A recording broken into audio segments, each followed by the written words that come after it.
Sama saja kalau korang bukan business-minded people. Scroll away. Korang always wonder tak kenapa restoran always cepat tutup? Buka kejap beberapa bulan, lepas tu korang rasa overhead diorang berapa setiap bulan? RM5,000? RM10,000? RM20,000? Yes, semua tu betul depending on the size of the restaurant.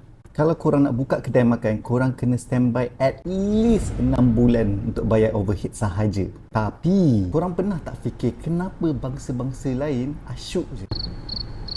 Sebab diorang buat savings and paling penting, diorang ada passive income.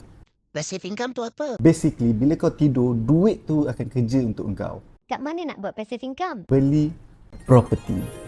Korang tahu tak 90% of jutawan kaya sebab real estate. Tapi ni bukan untuk korang duduk tau. Ni untuk korang sewakan. Masuk RM1,800, cuci RM6,000 setiap bulan. Macam mana? Kita buat homestay ala-ala Airbnb gitu. Ni bukan skim cepat kaya, tapi confirm kaya kalau betul-betul committed and ada work ethic yang tapi ada satu benda best pasal projek ni, tapi boleh bagi tolong WhatsApp je. So tekan butang biru bawah tu sekarang. Assalamualaikum.